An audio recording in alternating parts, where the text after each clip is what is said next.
Assalamualaikum Sobat Football United. Jadi gua ingin menyampaikan kabar terkait dengan nama-nama penyerang ya yang dikaitkan dengan Manchester United.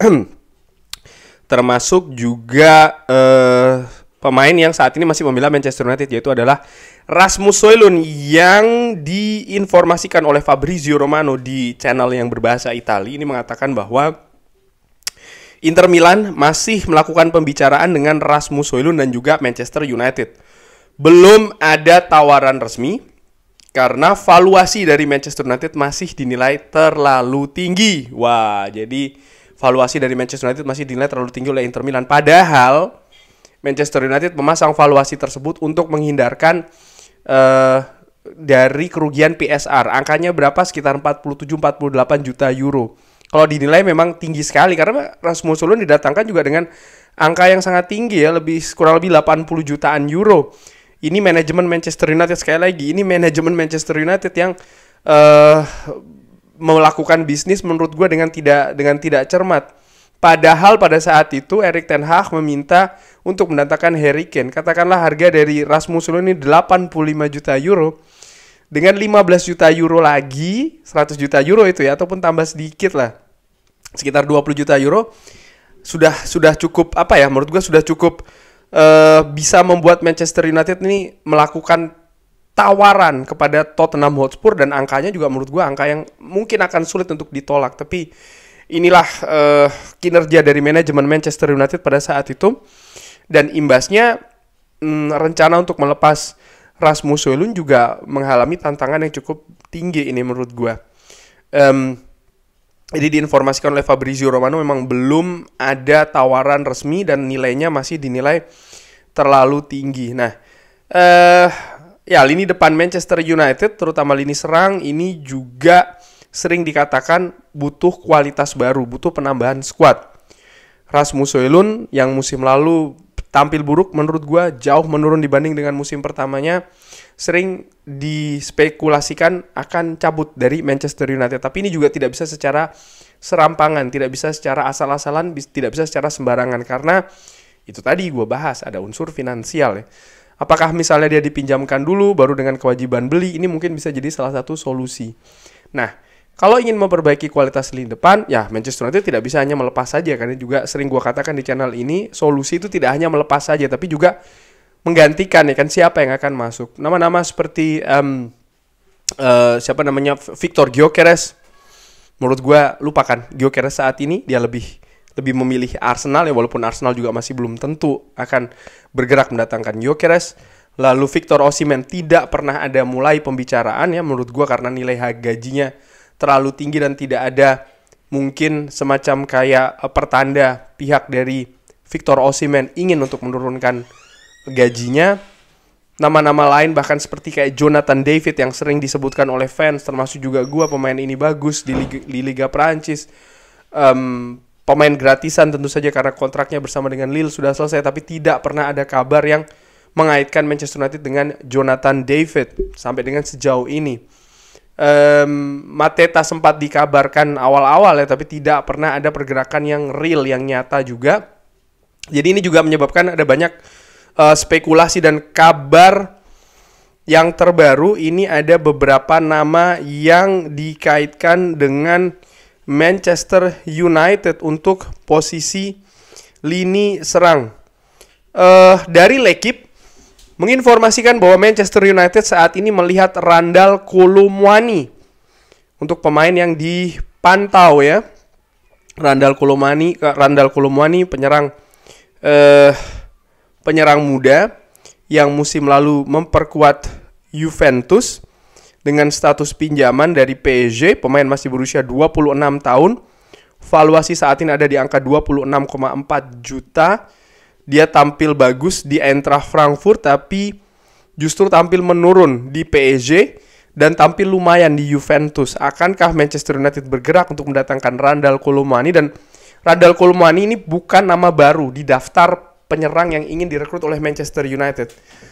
Gue tidak berbicara saat ini, tapi gue berbicara periode sebelumnya ya. Randal Kolo Muani ini seperti dikonfirmasi oleh The Athletic sempat masuk, dan dikatakan oleh Benny McCarthy sempat masuk dalam daftar pemain yang diinginkan oleh ya tim teknis Manchester United di periode sebelumnya, di samping nama-nama seperti Osimhen dan juga Harry Kane.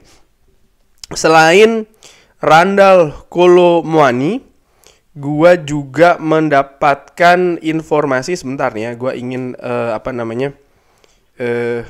melihat apakah situasinya ini masih sama. Yes, yaitu adalah Dusan Vlahovic.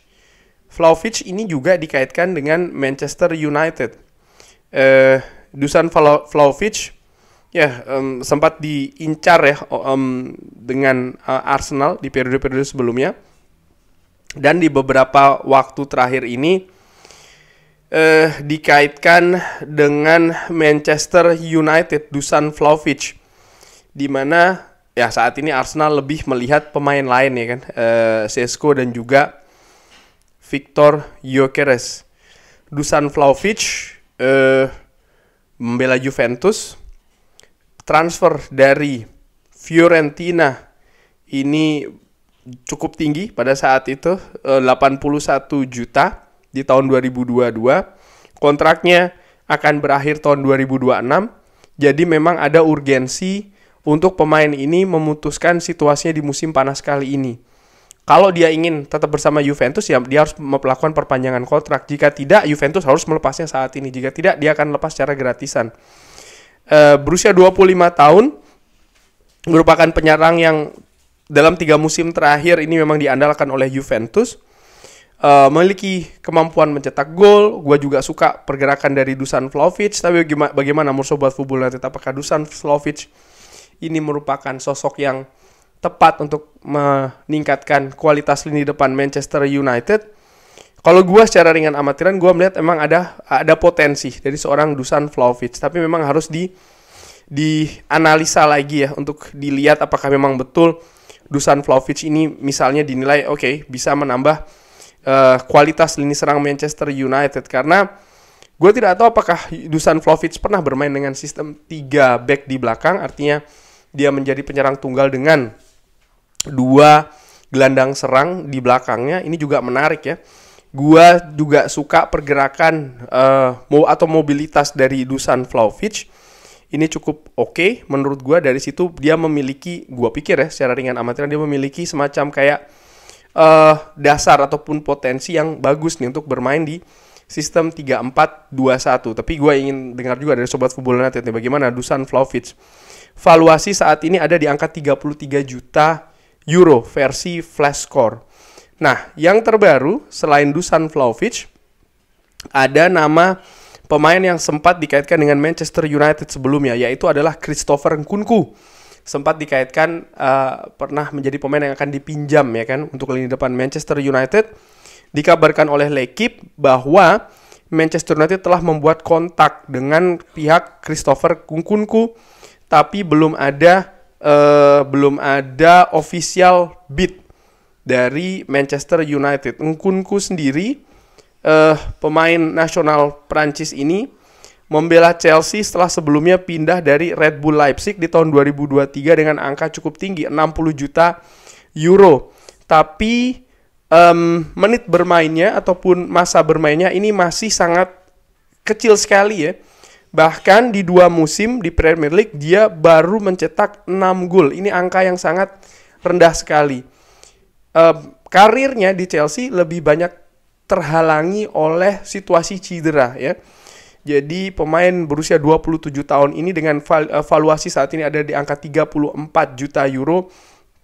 Memang tidak dalam situasi yang menurut gua, kalau dilihat dari apa yang diraih ya bersama dengan Chelsea, ini tidak dalam situasi yang ideal, katakanlah seperti itu, untuk bisa menambah kualitas lini depan Manchester United. Nah, dari nama-nama tadi yang disebutkan, yang menarik menurut gua tentu saja Dusan Vlahovic.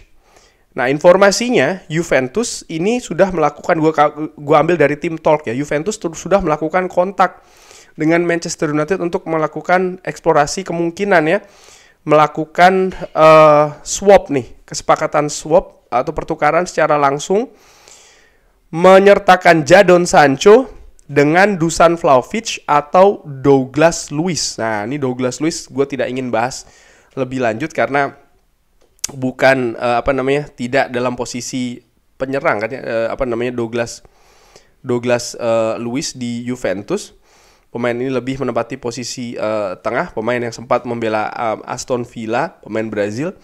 Tapi memang ada kemungkinan misalnya kalau Juventus yang disebutkan berminat mendatangkan Jadon Sancho menyertakan Dusan Vlahovic nih untuk semacam kayak melakukan, mungkin tidak barter secara langsung tapi ada paket-paket yang menyertakan ya Jadon Sancho. Ini menarik, tapi kalau situasi dengan Jadon Sancho menurut gue banyak informasi yang mengatakan biaya transfer tidak ada masalah, lebih karena gaji dari Jadon Sancho ini yang membuat tim-tim lain tidak memiliki progres yang bagus untuk mendatangkan dari Manchester United. Tapi Dusan Vlahovic menurut gue ini nama yang menarik, walaupun nama ini secara ringan amatiran ya, gue belum pernah mendengar ya dari sumber-sumber yang lebih kredibel, katakanlah dari The Athletic atau bahkan dari Fabrizio Romano, bahwa memang Dusan Vlahovic ini ada pada daftar pemain yang diincar oleh Manchester United.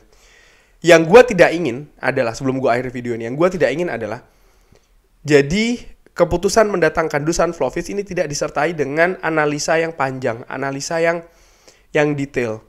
Hanya karena literally hanya karena Jadon Sancho ingin diambil oleh Juventus menyertakan Dusan Vlahovic. Kenapa tidak, kita butuh penyerang, Manchester United butuh penyerang. Dusan Vlahovic memiliki rekam jejak permainan yang ataupun kontribusi yang oke di Juventus, bahkan sebelumnya juga di Fiorentina. Kenapa tidak diambil di Manchester? Gue tidak ingin seperti itu. Gue ingin memang tim kepelatihan, tim rekrutmen Manchester United ini memiliki analisa yang bagus sehingga menghindarkan ya adanya flop.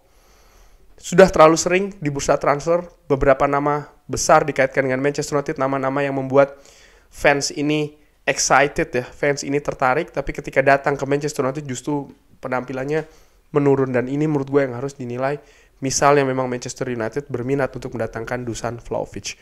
Bagaimana menurut Sobat Football United? Seperti biasa silahkan drop di kolom komen. Terima kasih sudah menyaksikan. Jangan lupa like, sholat, dan juga subscribe. Wassalamualaikum warahmatullahi wabarakatuh. Thank you.